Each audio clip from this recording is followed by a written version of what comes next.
بسم اللہ والحمد للہ والصلاۃ والسلام علی رسول اللہ۔ مشاہدین کرام، سامعین و سامعات حضرات، آج کے اس درس کا عنوان ہے دارو شراب کی حرمت میں اللہ تعالیٰ کی حکمتیں۔ ہم اور آپ اس بات کو جانتے ہیں کہ دارو اور شراب کے اندر مختلف طریقے کے مختلف طرح کے مضرات اور نقصان پائے جاتے ہیں۔ اسی لیے اللہ تعالیٰ نے دارو اور شراب کے پینے، خریدنے، بنانے، بیچنے یا اس پر مدد کرنے کو حرام قرار دیا ہے، اور دارو اور شراب کے حرام کرنے کی بہت ساری حکمتیں ہیں۔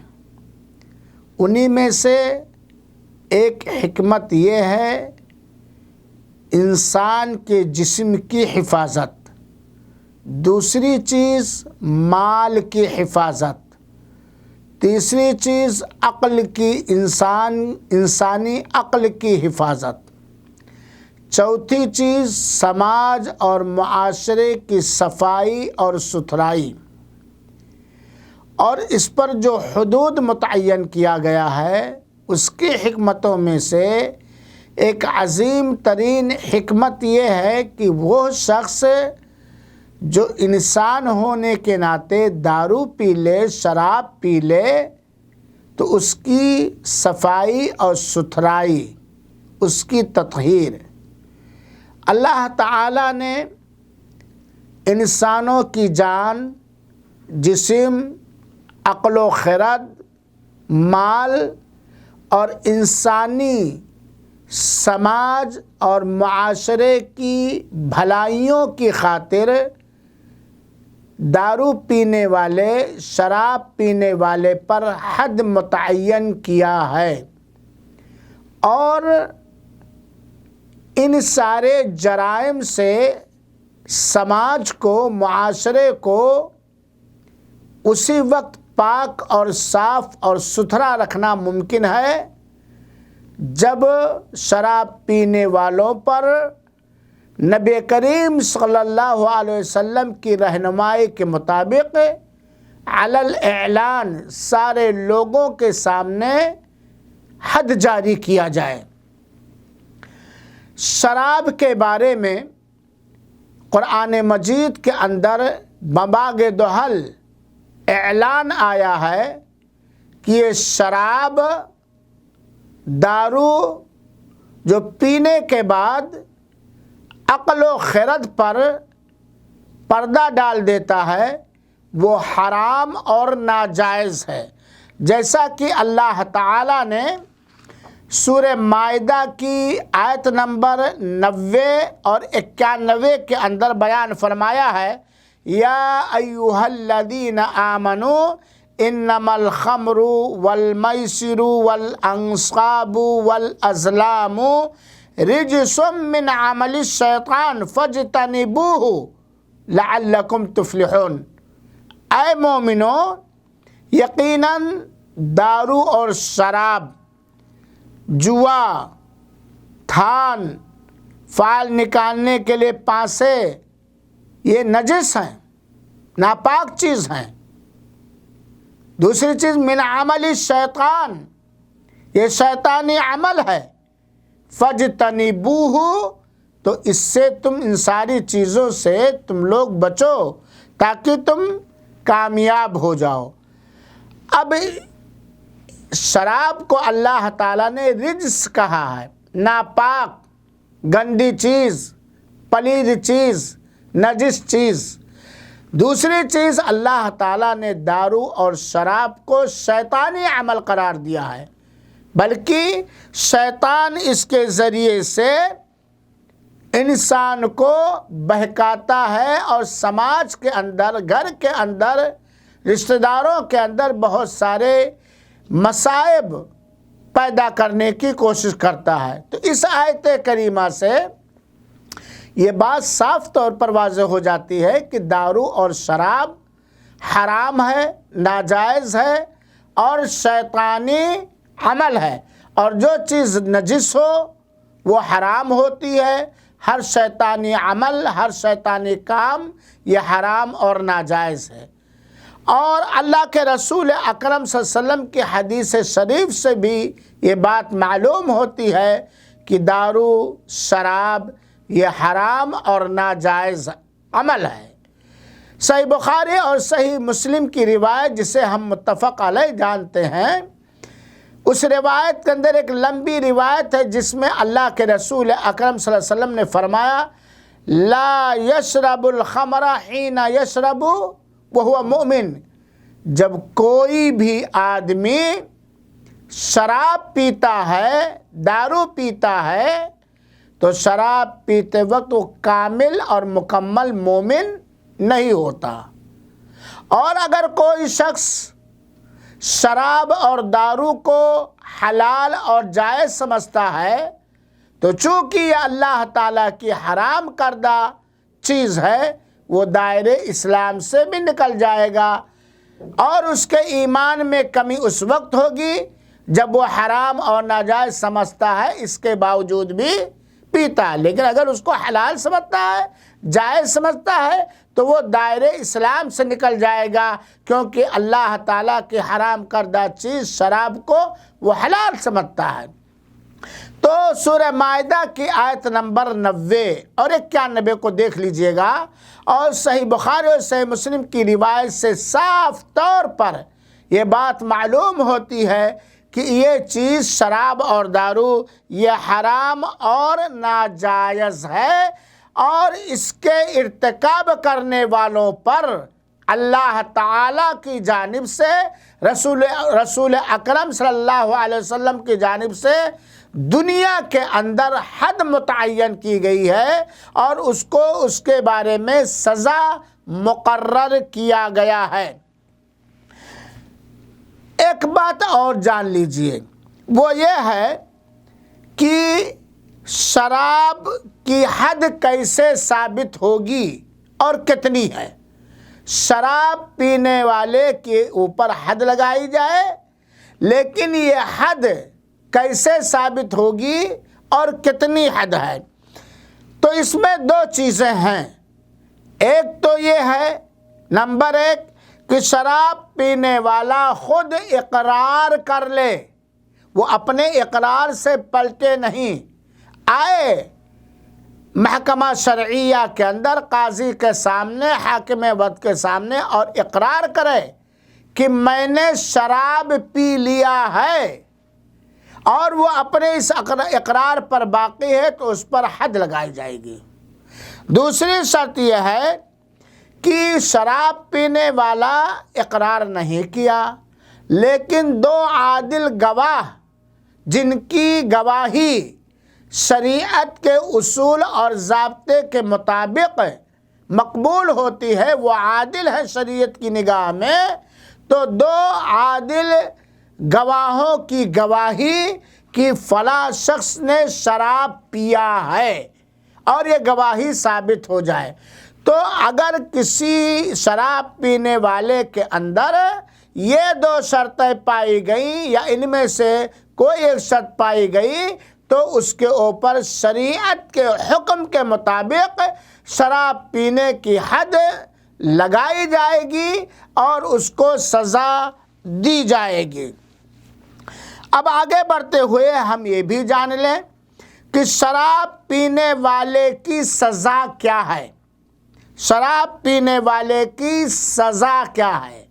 دنیا کے اندر اور آخرت کے اندر؟ یہ موضوع بڑا لمبا ہے، لیکن میں وقت کے لحاظ سے بہت ہی مختصر طور پر آپ لوگوں کو پڑھانا اور سمجھانا چاہتا ہوں۔ نقطہ کیا ہے کہ شراب پینے والے کی دنیاوی اور اخروی سزا کیا ہے؟ تو اس سلسلے میں پہلی بات دھیان میں رکھیں کہ اگر کوئی شخص جو مسلمان ہے، شریعت کا مکلف اور پابند ہے، اور وہ با اختیار بھی ہے، وہ اگر شراب پی لے تو اس کو 40 کوڑے لگائے جائیں گے۔ کیا کیا ہو؟ نمبر 1 مسلمان ہو، شریعت کا پابند مکلف بالغ ہو، ساتھ ہی ساتھ وہ اس چیز کا حکم جانتا ہو کہ شراب چاہے تھوڑا پیو یا زیادہ پیو، اس میں نشہ ہوتا ہے، عقل پہ پردہ پڑ جاتا ہے، اور ساتھ ہی ساتھ مختار ہو، با اختیار ہو، زبردستی، زور اور زبردستی سے کسی الٹیمیٹم سے کسی نے پلایا نہ ہو، تو اس کے اوپر شراب پینے کی حد لگائی جائے گی۔ کتنا؟ 40 کوڑے۔ 40 کوڑے یہ شراب پینے والوں کی حد ہے۔ اگر وہ حکم جانتا ہے کہ شراب زیادہ پی لو تو نشہ آ جائے گا، مکلف ہو، اور ساتھ ہی ساتھ وہ بالغ ہو، اور ساتھ ہی ساتھ وہ مسلمان ہو، اور ساتھ ہی ساتھ وہ با اختیار ہو، تو اس کو 40 کوڑے مارے جائیں گے۔ لیکن حاکم وقت، قاضی وقت، لوگوں کے درمیان سے اس جرم کو دور کرنے کے لیے اور سماج اور معاشرے کو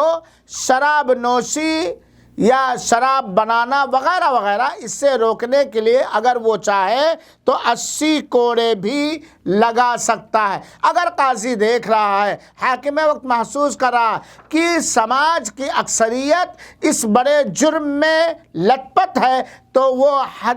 40 کے بجائے 80 کوڑے بھی لگا سکتی ہے۔ دوسری بات اس سلسلے میں یہ جان لیجئے کہ اگر کسی شخص نے پہلی بار شراب پیا ہے تو اس پر شراب پینے کی حد لگائی جائے گی، پھر اسی شخص نے دوسری بار بھی پی لیا تو دوسری بار بھی اس پر شراب پینے کی حد لگائی جائے گی، پھر اسی شخص نے تیسری بار بھی پی لیا تو تیسری بار بھی شراب پینے کی جو حد ہے 40 وہ کوڑے لگائے جائیں گے۔ اور اگر اسی شخص نے چوتھی بار پی لیا تو اب معاملہ حاکم وقت جیسا چاہے گا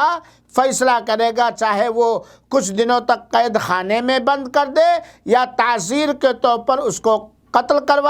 کرے، تاکہ بندے، اللہ کے بندے اس جرم عظیم سے بچتے رہیں اور سماج اور معاشرے کے اندر شراب نوشی جیسے بڑے جرائم رونما نہ ہونے پائے، پیدا نہ ہونے پائے۔ اگر ایک ہی شخص نے 4 بار پیا تو 3 بار تو کوڑے لگائے جائیں گے، اور اگر اسی نے چوتھے بار پڑھ لیا تو یہ حاکم جو سزا چاہے سماج کو پاک کرنے کے لیے وہ سزا وہ متعین کر سکتا، قید کی سزا یا قتل کی سزا یا